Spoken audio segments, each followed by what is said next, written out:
Happy draft day, everybody. Christmas is here, at least for the NFL offseason calendar. Coming up, we got a lot of Bears draft rumors to get into. Are they going to trade up? They going to trade back? They sticking and picking at 10? We'll cover it all. My name is Harrison Graham. Welcome in and join us tonight as myself and producer Cullen will be live 5 o'clock Central Time. You guys delivered. We're going to go live 2 hours early with the draft starting at 7 Central. And if you see this thumbnail on your YouTube app, you'll know you're in the right place for our coverage. So subscribe, join us. We hope to see you tonight. And let's dive into the latest Bears draft buzz.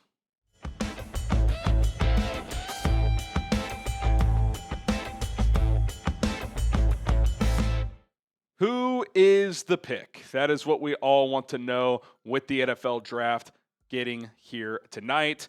Bears on the clock at number 10 overall, or will they be? Could they possibly move up? We'll explore every angle, every latest buzz, item, rumor that is out there. Okay, let's start with trading up for Jeanty. Where do things sit when it comes to that? There's been rumors of a Bears-Jags trade. Dilla on Twitter, who I've followed for a while now, has been on my feed quite a bit.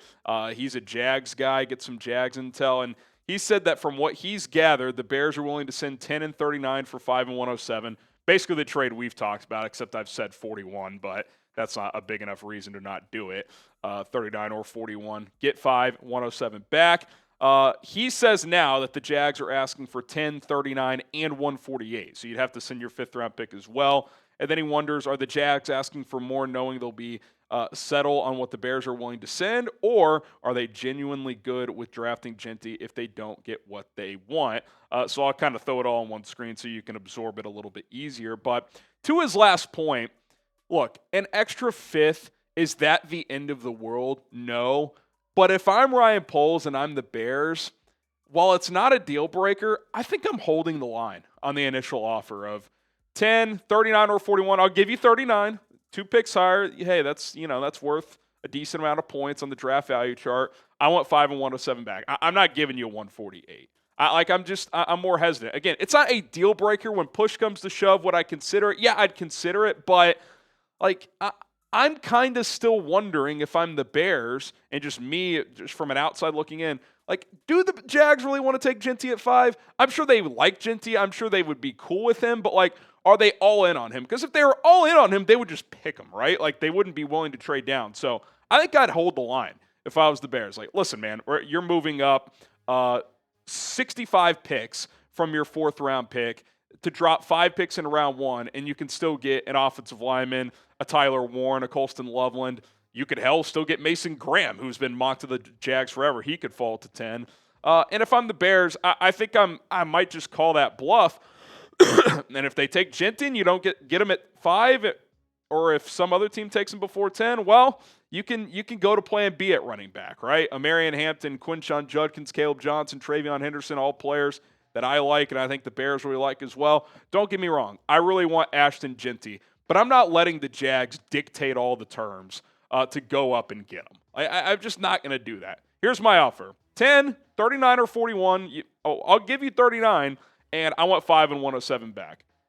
If I'm going to pivot, if I'm going to give an inch, I would say, okay, I'll take your 5th-round pick back instead of your 4th, but I'm not giving you a 3rd pick.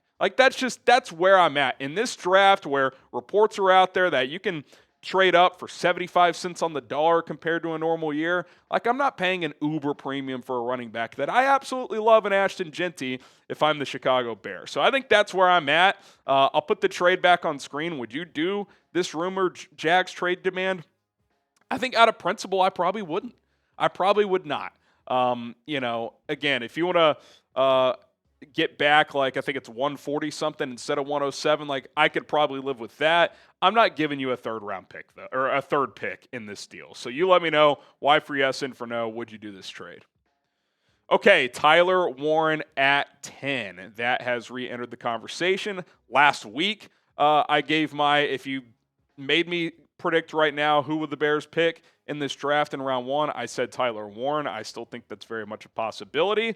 And 4 mock drafts in the last 24 hours have the Bears taking Warren. Daniel Jeremiah, Dane Brugler, Albert Breer, Field Yates.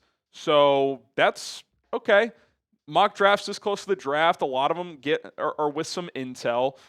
Some of them are not, but these are 4 guys who are pretty well connected. I really like Tyler Warren. If you got him at 10, I would love the value. He's, I think, like the 6th or 7th best player on my board, Tom Downey's draft big board, which we use as our draft analyst. I think he's got him as a top 7 or 8 player. So to me, that's really good value given the versatility and different things he can bring to the table. You want to line him in line, he can do that. You want to split him out wide, you can do that. You can line him up as a big slot, awesome. Want to put him in the backfield, want to have a short yardage rushing package for him, he can do that. Fullback, yeah, he can lead block for your running back in certain situations. He's just a weapon. He's not just a tight end. Like I love Cole Kmet, and maybe as a pure tight end today, he's better than Tyler Warren. But as an overall versatile player, Tyler Warren can bring more to the table. So those guys can absolutely coexist. The Lions offense last year was 3rd in 12 personnel utilization at like 33, 34%. Actually, it might have been 36%. I can't remember. Somewhere in the 30s. 3rd in the NFL. I do know that.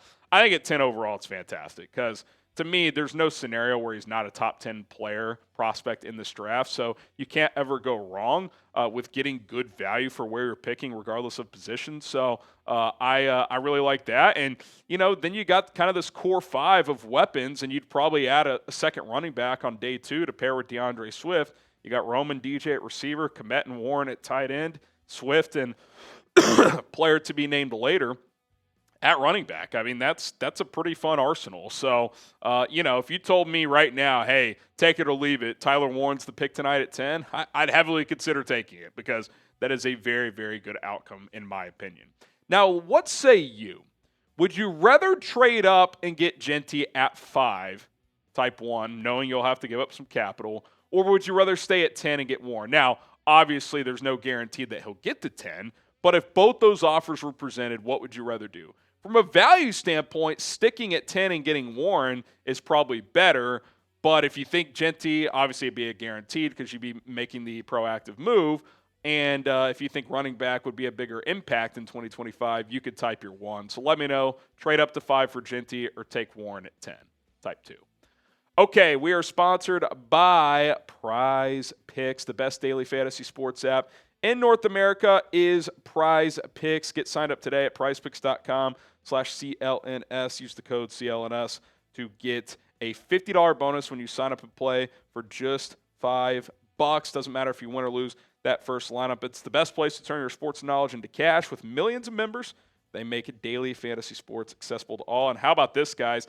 You can now win up to 2,000 times your cash on certain lineups. That's right. You can turn $10 into 2,000 with certain lineups with Prize Picks. Run your game all season long, regardless of sport. If you want to cross over sports within your lineups, you can do so as long as it's at least 2 players on 2 or more different teams. Got some season-long football projections here. I take more on the Caleb Williams passing yards. That number is set at a lower number than he hit last year, so I like the more on that. James Cook, I know he's got some contract issues, but I like more than 1,000 yards for him. 10 to win 30, 3x your money on a typical 2-player entry, but again, you can win up to 2,000x right now. Sign up today, get $50 when you play for just $5 when you use code CLNS at prizepicks.com/CLNS. That link is in the comments and in the description. That $50 bonus is guaranteed.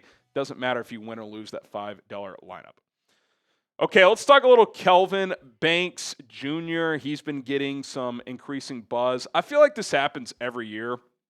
In like the 72 hours lead up to the draft, there's always a player that, hey, be aware, the NFL is way higher on him than the general public and the mock draft people. You know who it was last year? J.C. Latham, and he went number 7 overall to Tennessee. Most people thought he'd go in like the teens. Whereas I think most people this year think Kelvin Banks is going to the teens. I've seen him mocked as high as 5 to Jacksonville, and the new most common one is to the Raiders at 6. But there's also been multiple mocks this week where the Bears get him at 10. I think, who had that was Benjamin Albright. And then also Peter Schrager had the Bears trading down from 10 to take Banks at 14. But it doesn't even sound like he'll get to 14. A lot of Raiders buzz in the last 36 hours or so. I like Kelvin Banks. You look at the scouting report, 3-year starter at left tackle in the Big 12 and SEC. Really good in pass pro for the most part, although I thought Michael Williams gave him fits multiple times last year. The problem I have with Banks is at times he can be a little finessey. like just finish the block, especially in the run game. And 2, he's on the ground too often. Now, is that a technique issue? Is that he's getting bull rushed too often, getting off balance? There could be a variety of reasons. He's certainly built to be a good mover, which you see on tape, and strong enough, which you do as well. But then, especially against premium teams, you're like, man, he's on the ground 7, 8, 9 times this game. What's going on? He's got positional flexibility. I think if the Bears took him, they would throw him right into that left tackle competition, and it'd probably be his job to lose, right? You're taking him in the first round. If he comes in there, shows a lot, even if he has typical rookie mistakes, he'd probably be the guy at left tackle. Maybe long-term you kick him inside, who knows? I like the player. I don't love him at 10. Like, if you told me they traded down to 13 to 18, or probably not 18. I think Seattle would take him at 18. 13 to 17 and got him in that range, cool. I don't think he's going to be there based on the intel we've heard this week. And, in fact, I don't even think he gets to 10 at this point in time, which I'd kind of be fine with because I don't love him at 10. But it would fill a need. He would again, compete at that left tackle spot. He's got versatility. It's not like this isn't a Shamar Stewart situation where, I will crash out if they take him. But if they take Banks at 10, I'm probably it's probably like a C+. There's probably better players on the board, in my opinion, but I don't get paid the big bucks like these scouts and GMs in the league do. Okay. There's something going on with Mason Graham. I don't know if it's agent leakage or if teams are, talking him down to try and get them to fall to their team. I don't know. But multiple mock drafts this week have the Bears sitting at 10 with the ability to take Mason Graham. He's still there. Peter Schrager's mock, which historically has been a good one. And what was the one today? Albert Breer. And they don't take him. Schrager had him trading down, taking Banks. Breer had them taking Warren. So I'm like, okay, I get that. If you want to get Ben Johnson kind of a toy on offense, I could understand that. But to me, to trade down and take Banks if Mason Graham is there, I think that's a pretty big mistake. I don't get, take the Bears out of it, I don't get this Mason Graham sliding thing. And I see this stuff on the internet. He's the most overrated prospect. Okay, in a better draft, he probably would be more like the 10th to the 15th best prospect, 10th to 20th. Okay, fair enough. Last year, with all the quarterbacks, he probably would have gone in the teens. This isn't that draft. In this draft, I don't know how he slips outside the top 6 or 7. I really don't. He plays a position that all teams covet now at defensive tackle, especially ones who have quickness and can get after the quarterback, which he has shown flashes of. He's excellent against the run, high character guy from what it sounds. I don't really get it. You're going to take Kelvin Banks over him?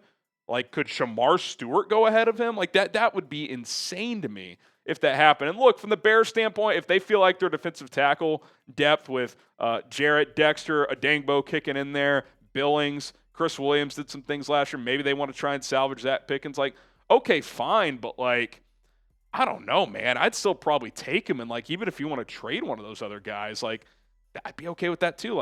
I don't know if he becomes a top guy on a defensive, on a star-studded defensive line, but I think his floor is he's a good starter for a long time, and his ceiling is he's damn good. So I don't really get it. If he's on the board at 10 and the Bears take him, I don't see how we're anything other than thrilled. I think that would be an excellent outcome for Chicago. How mad would you be if the Bears passed on Graham at 10? Scale of 1 to 10. 1 being not mad at all, 10 being furious. I mean, it depends who they end up with. If they take Warren over him, I get it. But if he's there and they trade out for an average trade or something, I'm going to be pretty disappointed. So scale of 1 to 10, let me know. Okay, didn't want to just explore a few trade down options. I think 3 players I could see the Bears taking in a trade down are as follows. There's been some Josh Connerly buzz. I think 10's a little rich, but you could convince me pretty easily as a pure left tackle prospect. Who do you like better, Connerly or Banks? I might lean Connerly there. Now, overall versatility, you would go Banks probably, but I think Connerly is still ascending as a player, which most draft picks are, and I think he has a better chance to be an anchor on the left tackle position specifically. Now, kick inside, all that stuff, Connerly's got some flex, but probably not to the level of Banks. Colston Loveland, now, you probably can't trade down to 14 or later. This would probably be 2 or 3 spots because I do think the Colts would take him. Marion Hampton, too. If this Jeanty thing doesn't work out, maybe that's a bigger trade down. Maybe you trade down to the late teens, get ahead of Denver at 20. and take him. Maybe Seattle comes up to 10 for an offensive lineman or something like that. So, and you take Hampton there. So those are a few names that stand out to me as potential trade down option. One other name I'll just mention as we get out of here, Mykel Williams. I think he could very much be in play at 10. A lot of Saints buzz at 9 too. I think the Saints internally are debating, do we take Jackson Dart here at 9? Do we go edge, or do we try to trade back? I think those are the three Saints options. So keep an eye on New Orleans at 9. That'll heavily dictate where the Bears could go at 10 if they don't end up trading up for Ashton Jeanty before that. Okay, that's going to do it for Chicago Bears. Now we will see you guys, and I'm signing off at 11:31. Video will probably be out about 11:45. So T-minus 5.5 hours. See you guys soon. NFL Draft, there's nothing better. We'll see you guys tonight.